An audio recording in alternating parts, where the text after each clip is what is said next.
What's up, guys? This is Stevan, world champion, and I'm here with my dad, the wrestling guru, Steve. We're here to talk about another really awesome wrestling topic. I hope you guys like these videos. We got some really great world-class knowledge coming your way. If you like this content, subscribe to the channel, like the video, and notification bells on. And let's get right into it, baby. One of the things that we really started to talk about, and I always asked my dad, and one of the things we always wanted to communicate is, why do people overcomplicate wrestling when it's really just a combat sport? And sometimes, obviously, it's very difficult to become the best in the world at wrestling, or just even really good at wrestling. Why is it overcomplicated? Well, I think a lot of people overthink wrestling. And when I first started getting involved in studying wrestling, I really didn't have any kind of a basis background to it. So I had to start and go way back to the fundamentals. And it took me 2 or 3 years to kind of figure a couple of things out. It took a long time. And one of the things you notice is that there's 1,000 different moves in wrestling, correct? Yep, a lot of different moves. Hundreds and hundreds of techniques. And hundreds and hundreds of coaches teaching things just a little bit different. Would you agree to that? Yep. But if you want to become good or great in wrestling, you have to stop getting confused with all the smoke and mirrors around you. And you have to understand what the fundamentals are. I mean, 2 + 2 is 4, right? Once you can add, then you can move on to multiplication and division and algebra and all that. But if you don't learn the fundamentals, you're never going to get involved in anything at a higher level, correct?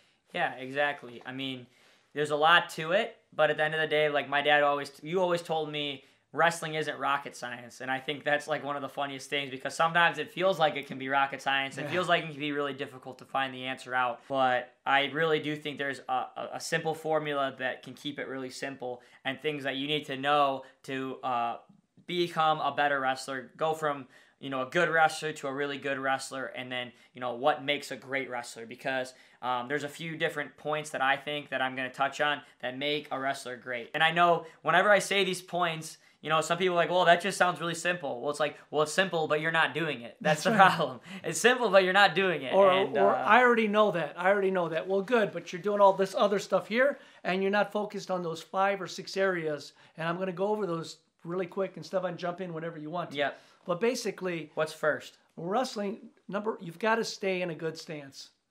Stance, it might be the most talked about, and at a young age, and then when you kind of get past that high school age, you kind of forget that's how stance is important, and that you need to always be constantly working on your stance. I mean, you could watch me sometimes, like when I go off a break or come back into wrestling, getting my stance right and moving at the speed or the right pace that I want to in a good stance, takes work, takes training. And, like when I get back from my knee injury and get back on the mat, I know that stance is going to be one of the things I work on, because it takes leg work. It takes a lot of discipline, right? Well, remember when Stevan first started wrestling, he was 8 years of age. We had a great coach, Greg Larson, who was a one-time state champ, but he had a real high IQ for wrestling. I learned a lot from Greg, and I give him a lot of credit for helping us out here. But it was a whole year where he worked with Stevan once a week with his son, and all he worked on for one complete year, once or twice a week, what did we work on? Stance and head position.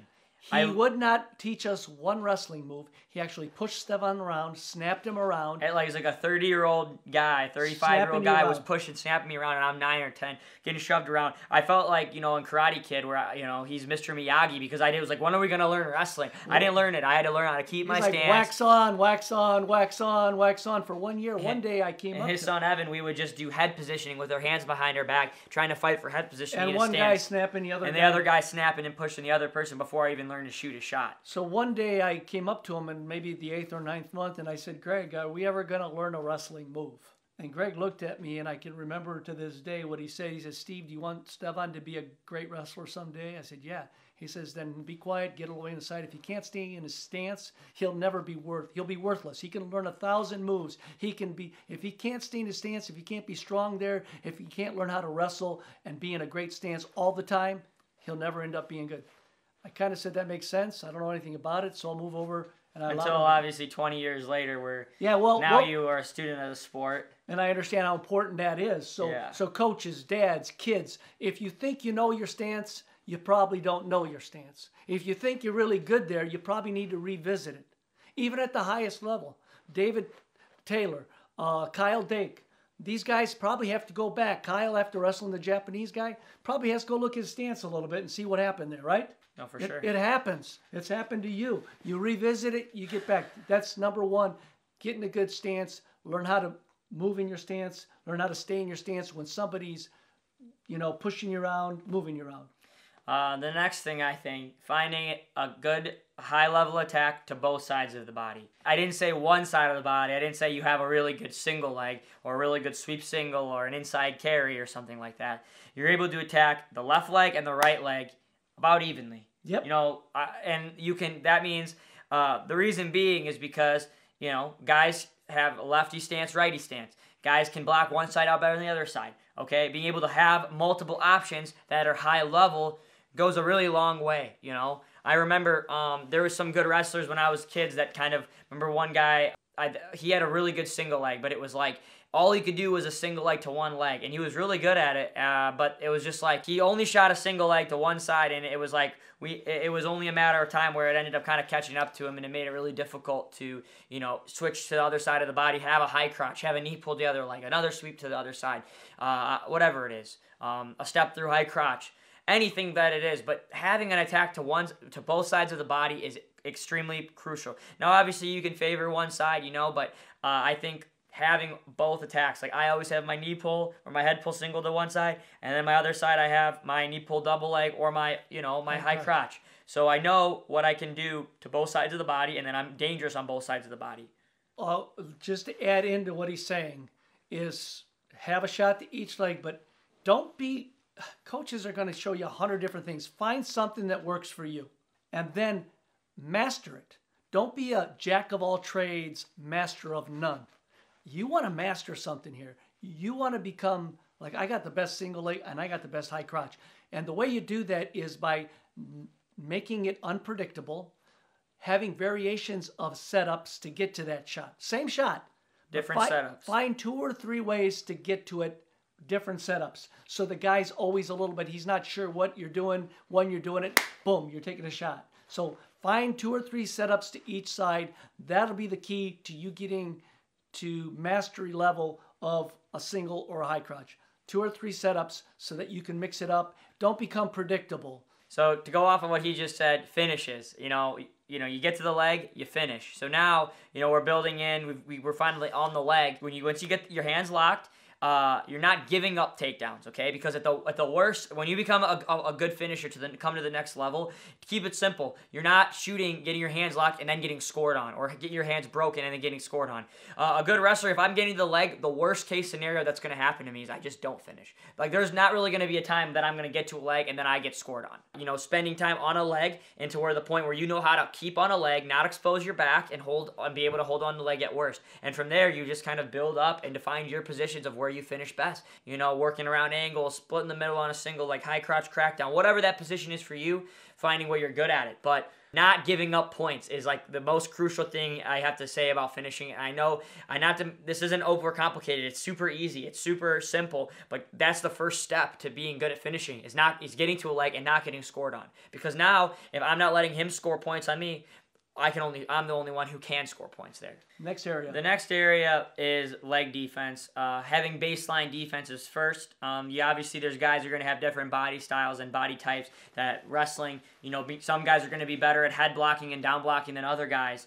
Where then they might have to be able to use their hips, knees, and some flexibility to wrestle through positions. Right. But I think baseline defense is first. Learning either how to keep the guy off your legs by down blocking properly, down and away properly, or at least being able to sprawl or keep positions to where at minimum, guys are on your leg. You want to stalemate them first and then be able to score. Defense is probably the most crucial out of these. If you can master one of these positions, I think defense is the one that can get you the farthest because it's about positioning the most. But in general, I think that defense, it's very up to you of how you're going to find that for yourself, because wrestling's taught with baseline defense first, and I think that's the main thing is just protecting your legs, and keeping the attacks to a minimum from your opponent. And the last 2 areas we've got to talk about is in folk style would be top. Make sure you're working with somebody good there. You've got to become efficient there. It's not everything there, but the way the rules are changing now, you get awarded for for turns now for back points, That's 4 correct? points now, yep. So that you be spending some time there, but maybe more importantly, so make sure you're spending time there. Talk to me about top a little bit. Yeah, top, I mean, I think is really important of like how you're going to ride. There's different guys on top than folk style, how to do that. And, even in freestyle, going in and making sure you have that one turn that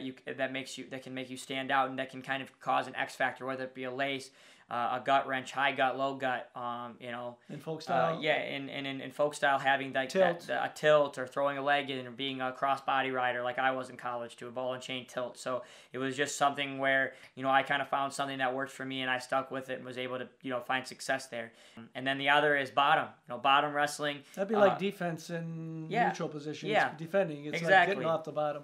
In folk style, it's really about getting off the bottom, but you have to find what works in your body type. I was more of like a quick sit out and then looking to escape and rotate in to my stand-ups versus just I can never really get up to a stand-up, but it's finding what works for you specifically, and that's going to take some time to find that out so you can start mastering it. And like in parterre for freestyle, not letting locks in, breaking the grip. There's just little things that are simple. I know, like I said, wrestling isn't overcomplicated, but just finding those one real focal point per area of wrestling, and that's really what it comes down to. What I do find is that some good wrestlers out there, out of those 6 areas, they might be good in 3, poor in 1, crappy in 1, and great in 1. And great in 1. So what you want to do is, if there's a scale of 1 to 10 in each one of these for a total of 60 points, try to rate yourself and see where you stand in those 6 we always positions. did. I would always grade Stevan. I'd grade him and he would grade him.